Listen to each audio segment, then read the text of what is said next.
दोस्तों कहते हैं जब किसी इंसान के ऊपर हवस का भूत सवार होता है तो इंसान अपना हर एक रिश्ता भूल जाता है और अपनी हर एक मर्यादाओं को भूल जाता है और किसी गैर के साथ नाजायज रिश्ते स्थापित कर लेता है। एक ऐसी ही कहानी है दोस्तों जहाँ पर एक सरहज ने अपने नंदोई के साथ प्यार कर लिया और फिर उसके साथ नाजायज रिश्ता स्थापित करने लगी। और जब इस बात की जानकारी उसकी ननद को लगी और फिर वो बीच में रोड़ा बनने की कोशिश की उसने, तो फिर सरहज ने अपनी नंदोई के साथ मिलकर अपनी ही ननद को मौत के घाट उतार दिया।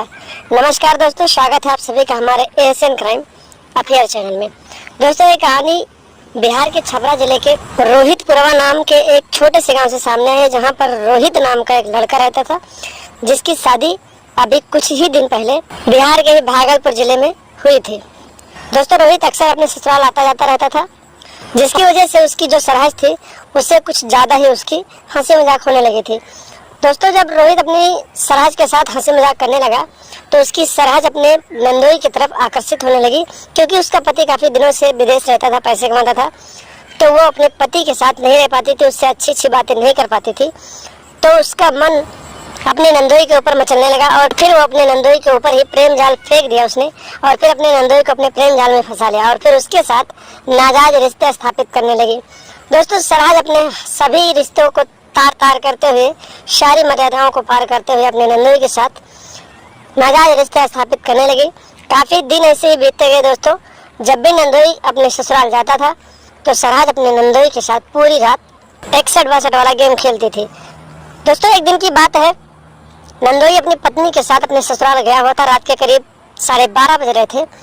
सभी लोग घर के सो गए तो सरहज ने अपनी नंदोई के पास फोन किया और फिर उसे अपने कमरे में बुला लिया। दोस्तों जब नंदोई अपने सरहज के कमरे में गया और फिर दोनों 61-62 वाला गेम खेलने लगे, तभी ननद की आंख खुल गई और फिर उसने देखा कि उसका पति उसके बिस्तर पर नहीं था। तो वो अपने पति को घर से बाहर जाकर ढूंढने लगी और कुछ देर तक ढूंढती रही। जब उसका पति नहीं मिला तो फिर वो वापस अपने कमरे में जाकर लेटने वाली थी, तभी अचानक रास्ते में उसकी भाभी का कमरा था, तो उसने खिड़की के रास्ते कुछ आवाजें सुनी।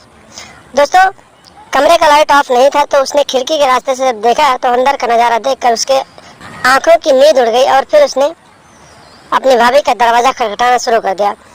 दोस्तों जब नंदोई अपनी सरहज के साथ 61-62 वाला गेम खत्म कर दिया तो उसे एक डर महसूस हो गया और फिर उसने सोचा कि इतनी रात को कौन दरवाजा खटखटा रहा है। दोस्तों सरहज उठी और फिर दरवाजा खोले उसने, तो उसने देखा कि उसके दरवाजे के सामने उसकी ननद खड़ी हुई थी।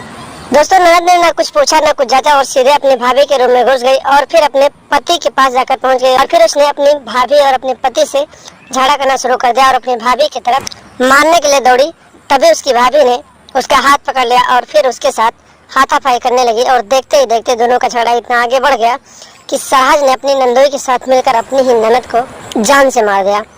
दोस्तों जब सरहज ने अपनी ननद को जान से मार दिया तो अपनी नंदोई के साथ आधी रात को घर से फरार हो गई और फिर जब सुबह हुई घर के परिवार को इस बात की जानकारी लगी तो उन्होंने इस बात की सूचना पुलिस को दी और पुलिस ने तुरंत कार्रवाई करते हुए नंदोई और सरहज की तलाश करने लगी।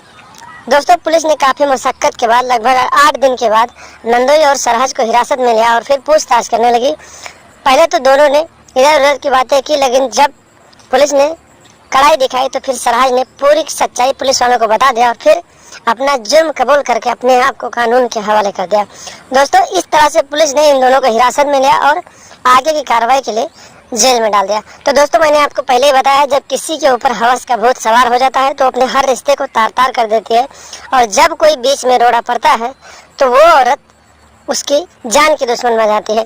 तो दोस्तों आप लोग भी ऐसी औरतों से सावधान रहें जो ऐसी मानसिकता रखती हैं और आप लोग भी ऐसी मानसिकता अपने दिमाग में ना लाएं।